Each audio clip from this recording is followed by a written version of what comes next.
Hi everyone, welcome back to my next episode of Real Sense Retirement.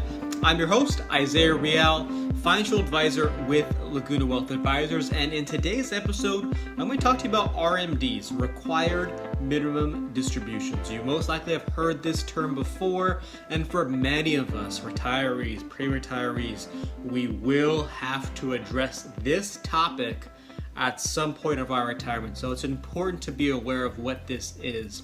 And so in today's episode, I'm going to share with you, guide you through how to satisfy your RMD. I'm going to share with you when you need to start taking it, how to calculate it, and how to receive your RMD so you satisfy it. So let's start here. Let's define what a required minimum distribution is. First and foremost, it's a specific dollar amount that you must take out from your retirement accounts, pre-tax retirement accounts, before you reach the age of 72 or 70 and a half, and that's if you turned 70 and a half before January 1st of 2020. So let's guide you through how do we satisfy that. Well, the first thing that we need to do is we need to know, when do we take RMDs? At what age do we take our RMDs from our accounts? Well, the first RMD must be taken by April 1st of the year after you turn 72, if you turn 72 after January 1st of 2020. All RMDs after that first one must be taken out by December 31st of that given year. A very important part to this is this, so please pay attention. For any dollar amount that you do not take out, that does not satisfy the RMD amount, a 50% penalty will be put on that. So it's imperative, if you're doing this yourself, or if you're working with a financial professional, put a plan in place so you don't have that 50% penalty, because that could be a real damper on your retirement plan. So now that we know what age we need to take our RMDs at, the next thing we need to do is we need to calculate how much do we have to take out per year from that RMD amount. Well, number one, it's going to be different every single year.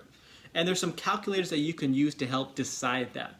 Probably the simplest is that online there's all kinds of RMD calculators. So if you want to go on there, they can help you give you a baseline to see how much you need to take out from your accounts. Another way you can go about it is doing the calculation manually. And I want to share with you what that calculation is.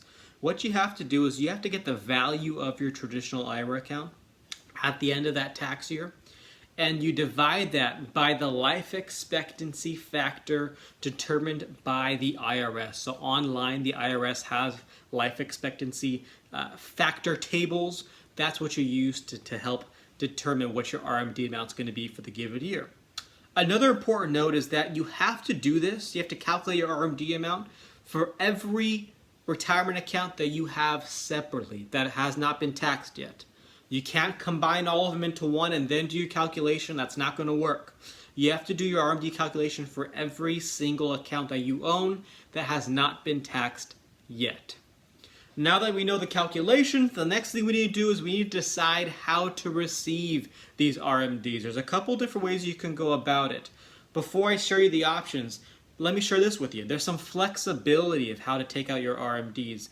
You don't have to take out a specific dollar amount from every single account that you own. You can take it out from one. You can take it out from multiple. If you want to, you can take it out from all of them to satisfy that dollar amount, but you have some flexibility. Now, what are the options when taking it out? Well, number one, you can do a lump sum amount. So you can do a one-time withdrawal to satisfy the RMD amount for that given year. Another way you can go about it is you can set up a systematic withdrawal plan. Perhaps it's monthly, perhaps it's quarterly, whatever it is for yourself, but you can set up a systematic withdrawal schedule so that by the end of the year, you satisfy the RMD dollar amount for yourself. So those are the steps. That's a guide to help you take care of that RMD requirement distribution for yourself for a given tax year. If you have any questions, if you have any thoughts, please feel free to message me, email me. I'm here for you as a resource. I look forward to talking to you soon. Thanks so much for watching, and stay tuned. Take care.